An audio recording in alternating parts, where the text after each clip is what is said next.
kok bisa-bisanya, berani-beraninya Pak Henry secara terbuka mendukung Pak Anies? Ya karena Silakan, saya Pak. melihat ya Pak. Jadi saya melihat bahwa Pak Anies ini kan kita udah kenal udah lama ya. Jadi kita kan udah berkawan sudah lama juga gitu kan ya. Sudah sejak kapan? Waktu beliau masih sebelum jadi menteri ya. Tahun berapa? Saya dikenalin waktu itu sama Pak Man Obsession itu Pak Usamah.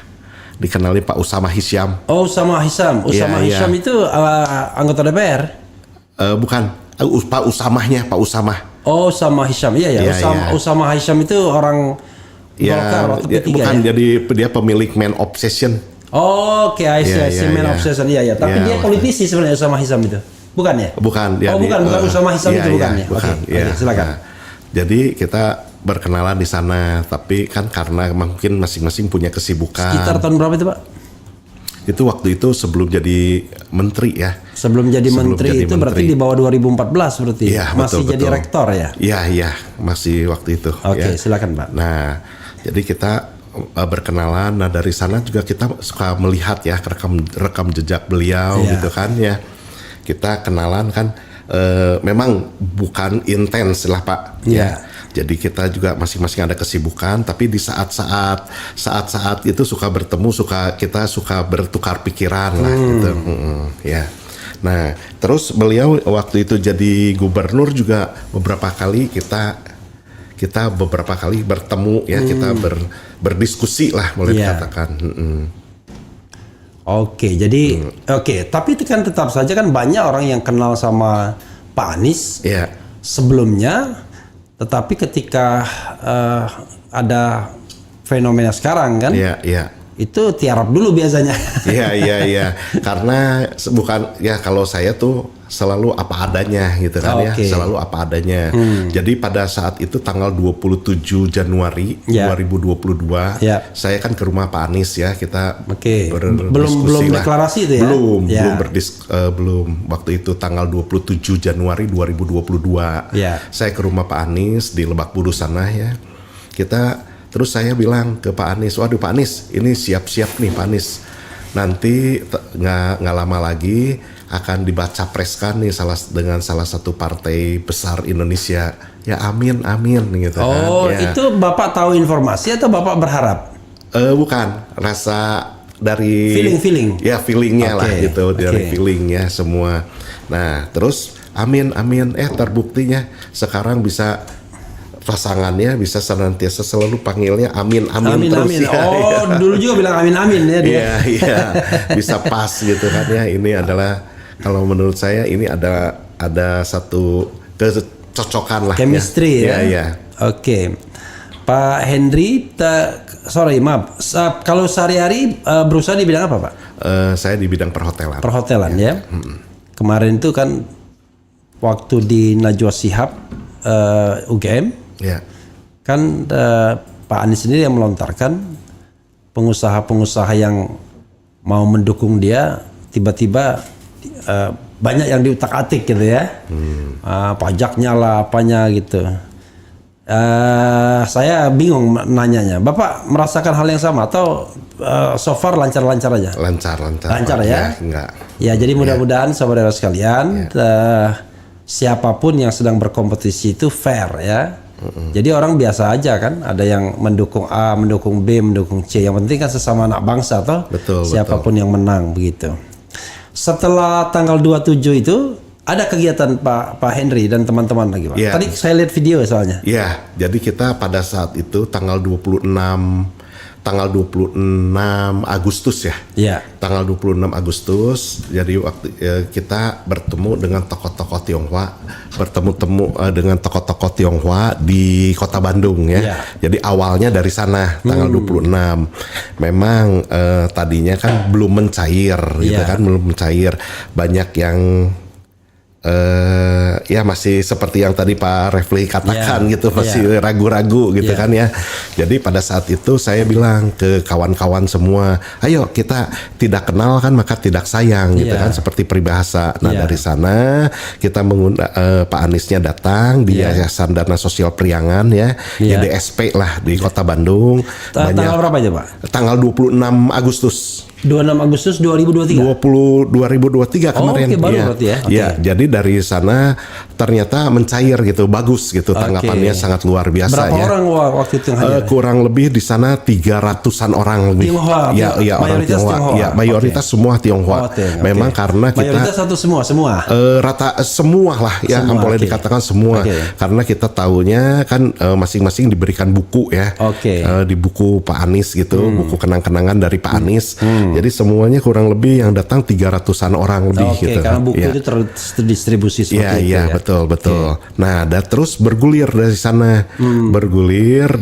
Terus ada tanggal 15 ya, tanggal 15 September bergulir, ada udah mulai dari Bandung tuh pecah gitu ya, boleh dikatakan pecah. Jadi ada yang di Jakarta juga buat seperti itu gitu kan, dengan komit.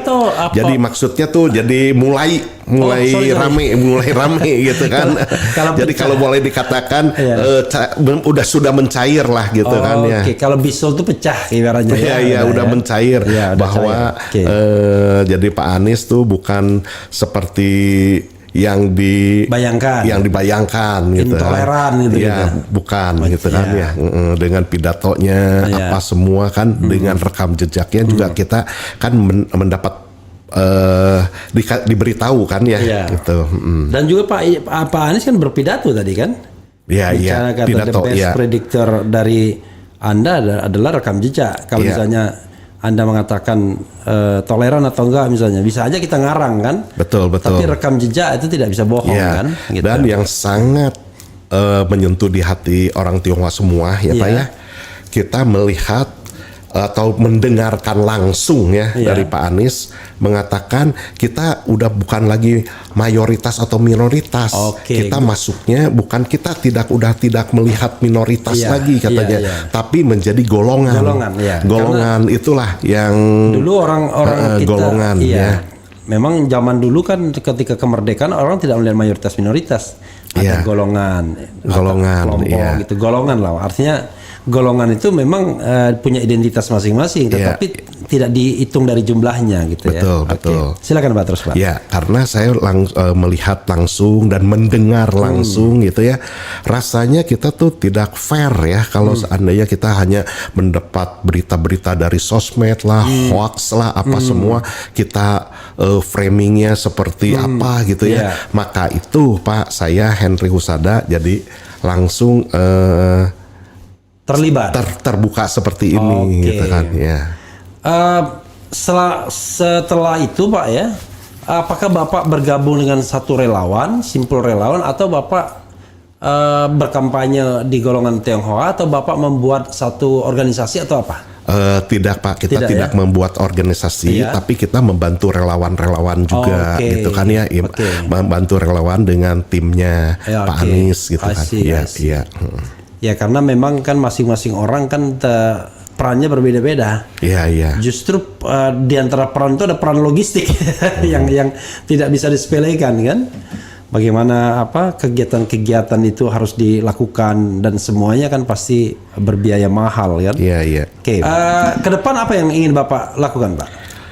Kedepannya ya tentunya ya kita harus makin memberitahukan bahwa rekam jejaknya Pak Anies tuh apa gitu kan ya, supaya jadi intinya supaya orang yang tidak tahu menjadi banyak yang lebih tahu, itu aja gitu ya. Spesifik ke golongan pengusaha Tionghoa atau ke lain? Jadi itulah ya ke orang Tionghoa dengan orang Kristen ya gitu. Kadang-kadang kita ini kan tidak bebas ya cara ngomong kita, padahal kita ngomong Muslim, non-Muslim, Kristen, Katolik, Buddha, Hindu, itu kan sebuah realitas yang kita tidak bisa pungkiri kan, ada kan.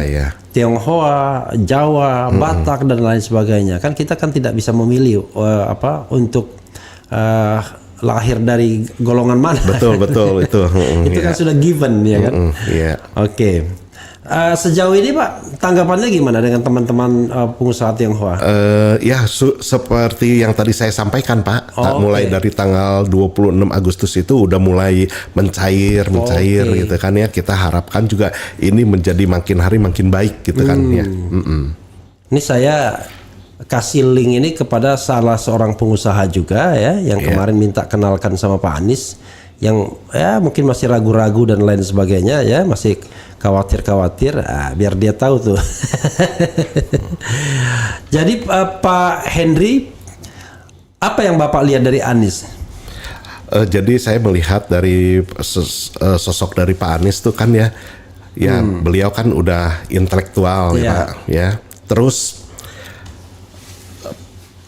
persahabatan atau pergaulannya juga bukan di nasional saja, tapi udah internasional levelnya, ya udah internasional. Jadi kalau seandainya di tahun 2024 beliau menjadi pemimpin, kan kita betul-betul bangga ya Pak ya, kita bangga gitu kan ya. Jadi kita bisa melihat juga Indonesia makin hari makin bagus kan. Jadi kita senantiasa kalau keluar negeri juga kan ditanya dari mana, dari Indonesia kan kita. Oh itu pemimpinnya Pak Anies misalnya kan. Betul-betul bangga gitu ya gitu. Karena bagaimanapun pemimpin itu etalase ya untuk di dunia ya. Luar biasa. Ini kan menjelang kompetisi ini tiba-tiba Anies bukan zigzag ya, tiba-tiba wah pasangannya Caimin. Iya. Dari Partai Kebangkitan Bangsa. Tanggapan Bapak, Pak?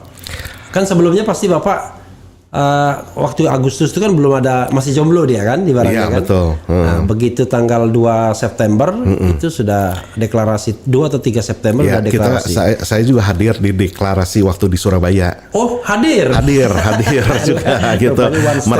Merasakan satu kegembiraan ya, merasakan kegembiraan bahwa ini adalah pasangan yang cocok lah.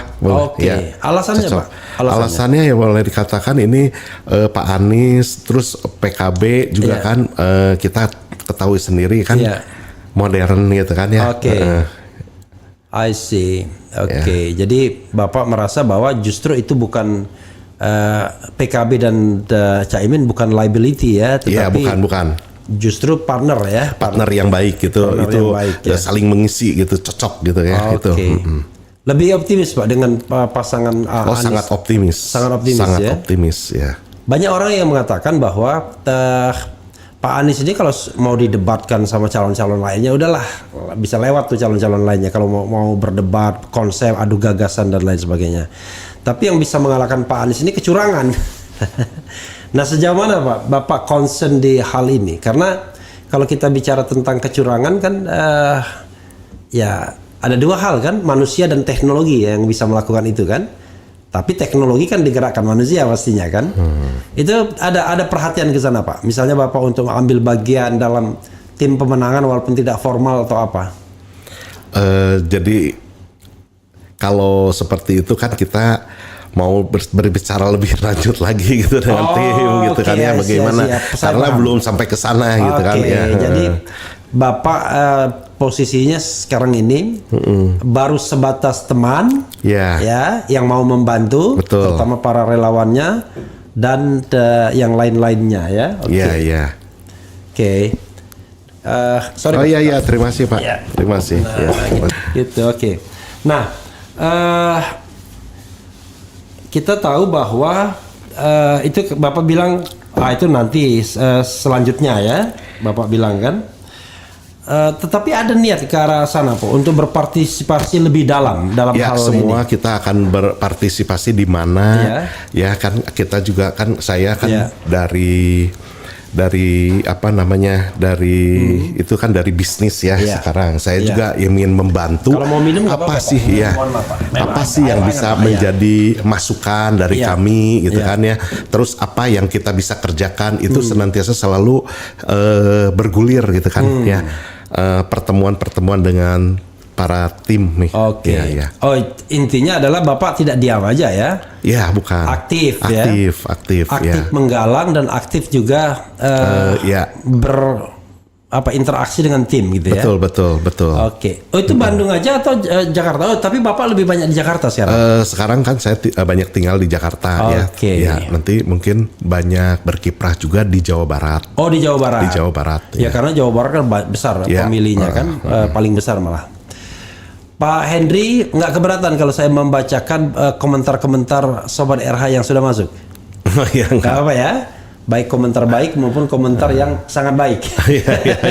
Baguslah ada pengusaha yang berani dukung Anies. Emang susah Pak ya cari pengusaha yang berani terang-terangan dukung Anies Pak? Ya rasanya kita juga tanya-tanya semua memang susah ya. Susah ya. Kalau yang untuk berani terang-terangan gitu. Oh seperti Bapak ya? Iya. Okay. Karena saya maunya tuh di dalam hati saya ya, saya mengatakan karena banyak hoax, banyak dari sosmed ya. Padahal saya mengenal sosok Pak Anies tuh nggak seperti itu gitu. Iya. Jadi banyak yang hoax ya. Ya, jadi saya harus mengatakan benar adalah benar, katakan ya salah adalah salah. Jadi saya mau supaya orang tuh melihat gitu bahwa sosok Pak Anies tuh bukan seperti apa yang diframingkan orang gitu negatif gitu kan ya. Banyak kok positifnya selama kepemimpinan di Jakarta aja banyak izin-izin dari gereja, izin-izin gereja juga dikeluarkan. Terus ada yang muti. Terus itu apa namanya gerbang ya. Gerbang itu kan sangat luar biasa gitu kan ya. Itu adalah satu kebanggaan buat orang Tionghoa juga. Ada gerbang itu kan ya. Sedangkan itu dari berapa puluh tahun tidak pernah terrealisasi gitu. Rehabilitasi gerbang itu ya. Jadi memang Sobat Era sekalian, bicara mengenai toleransi, bicara tentang multikulturalisme dengan Anies Baswedan sudah selesai. Beliau ini waktu mahasiswa pernah ikut AFS, program pertukaran pelajar ke Amerika Serikat dan tinggal di keluarga Katolik. Katolik atau Protestan ya saya lupa karena mayoritas Amerika itu Protestan memang tapi Protestan dia kebanyakan di sana di Amerika kan. Protestan. Nah dia tinggal di keluarga non Muslim lah kira-kira begitu dan so far nggak ada masalah. Kemudian beliau juga S2 dan S3-nya juga di Amerika Serikat kan. Iya betul. Jadi dari koa pendidikan misalnya beliau ya pendidikannya lebih tinggi dibandingkan dua calon lainnya. Kan kalau dua calon lainnya kan kalau bandingannya pendidikan. Tapi tentu Pak Henry nggak mau membandingkan dengan dua calon lainnya ya. Pak Henry mesti konsentrasinya di Pak Anies aja ya. Karena saya lihat Pak Henry hati-hati nih.